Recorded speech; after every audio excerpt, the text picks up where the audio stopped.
شوہر کی اطاعت و نافرمانی کا نتیجہ بیان کیا جاتا ہے۔ ایک نوجوان سخت بیمار ہوا، جس پر اس کی والدہ نے نظر مانی کہ اللہ تعالیٰ میرے بیٹے کو شفا عطا فرما دے تو میں 7 دن کے لیے دنیا سے نکل جاؤں گی۔ چنانچہ شافی مطلق نے مریض کو شفا عطا فرما دی، مگر وہ عورت اپنی نظر پوری نہ کر سکی۔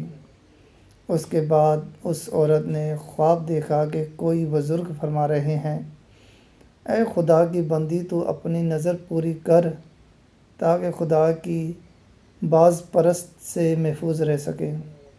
صبح ہوئی تو اس عورت نے اپنے لڑکے کو بلا کر تمام واقعہ بیان کیا اور اس سے کہا کہ قبرستان میں میرے لیے قبر کھود کر مجھے اس میں دفن کر دے۔ چنانچہ لڑکے نے اپنی والدہ کے حکم کی تعمیر کی اور اسے زندہ ہی دفن کر دیا۔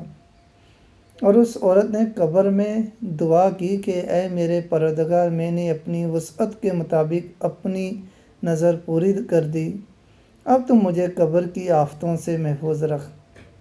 اتنے میں کیا دیکھتی ہے کہ اس کے سر کی جانب ایک روشن دان ہے۔ عورت نے اس روشن دان میں جھانکا تو ایک باغ نظر آیا، جس میں 2 عورتیں موجود تھیں، جنہوں نے اس عورت کو آواز دی کہ بی بی، ہمارے پاس چلی آ۔ خدا کی قدرت سے وہ روشن دان کشادہ ہو گیا اور جس سے نکل کر وہ عورت باغیچے میں ان دونوں عورتوں کے پاس جا پہنچی، اور وہاں پہنچ کر اس نے دیکھا کہ باغ میں ایک پاکیزہ حوض ہے جس پر وہ دونوں عورتیں بیٹھی ہیں۔ اس عورت نے ان دونوں کے پاس پہنچ کر ان دونوں کو سلام کیا، لیکن ان میں سے کسی نے اس کے سلام کا جواب نہیں دیا۔ اس عورت نے ان سے پوچھا کہ تم تو اچھی بات چیت کر رہی تھی، آخر میرے سلام کے جواب سے کیا منع پیش آیا؟ اس کو ان دونوں عورتوں نے جواب دیا کہ سلام تو اطاعت و بندگی ہے اور ہم یہاں اس سے روک دیے گئے ہیں۔ اتنے میں یہ عورت کیا دیکھتی ہے کہ ان دونوں عورتوں میں سے ایک کے سر پر ایک پرندہ اپنے بازوں سے ہوا کر رہا ہے اور دوسری عورت کے سر پر ایک پرندہ اپنی چونچ مار رہا ہے۔ یہ دیکھ کر اس عورت نے پہلی عورت سے دریافت کیا کہ تمہاری فضیلت کا سبب کیا ہے؟ اس نے جواب دیا کہ میں دنیا میں اپنے شوہر کی فرمانبردار بیوی تھی اور میرے دنیا سے رخصت ہوتے وقت میرا شوہر مجھ سے خوش تھا۔ بس اسی اطاعت گزاری کے صلے میں اللہ تعالیٰ نے مجھے اپنی اس نعمت سے نوازا ہے۔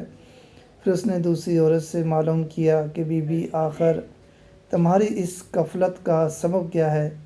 تو اس نے بتایا کہ میں تھی تو نیک بخت، مگر شوہر کی فرمانبردار نہ تھی، اور میرے دنیا سے رخصت ہوتے وقت میرا شوہر مجھ سے ناخوش تھا، لہٰذا میں نیک بختی کا صلہ اللہ تعالیٰ نے مجھے یہ باغ عطا فرمایا ہے، لیکن شوہر کی نافرمانی اور ناراضگی کے باعث میں اس عذاب میں مبتلا ہوں۔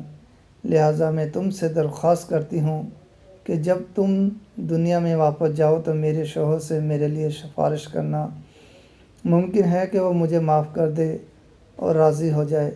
چنانچہ جب اس مدفونہ عورت پر 7 دن گزر چکے تو ان دونوں عورتوں نے اس کو بتایا کہ دیکھو، اب تم اپنی قبر میں چلی جاؤ، تمہارا لڑکا آیا ہوا ہے۔ اس بات کو سن کر اس عورت نے اپنی قبر میں آ کر دیکھا تو معلوم ہوا کہ اس کا لڑکا قبر کھود رہا ہے۔ پھر جب وہ لڑکا اپنی والدہ کو لے کر گھر پہنچا تو خبر مشہور ہو گئی کہ فلاں عورت اپنی نظر پوری کر کے قبر سے نکل آئی ہے۔ اس خبر کو سن کر ذوق در ذوق لوگ اس کی ملاقات کو آنے لگے، جن میں اس عورت کا شوہر بھی تھا، جس نے اس عورت سے اپنی سفارش کی درخواست کی تھی۔ اس عورت نے اس شخص سے اس کی بیوی کا تمام حال بیان کر کے اس کی سفارش کی، جس پر اس شخص نے بیوی کا قصور معاف کر دیا۔ تو اس عورت نے خواب میں دیکھا کہ اس کی بیوی اس سے کہہ رہی ہے کہ بی بی، تیری وجہ سے اللہ نے مجھے عذاب سے نجات دے دی، تیرے بھی اللہ گناہ معاف کرے اور تجھے اس کی بہتر جزا عطا فرمائے۔ بحوالہ حکایتوں کا گلدستہ۔ حاصل دیکھو شوہر کی فرمانبرداری کا کتنا بڑا صلہ ہے۔ اللہ تعالی ہماری تمام بہنوں کو اطاعت شوہر کی توفیق عطا فرمائے اور ہر آن حقوق العباد کی فکر کرنے اور اسے پورا کرنے کی توفیق عطا فرمائے۔ آمین یا رب العالمین۔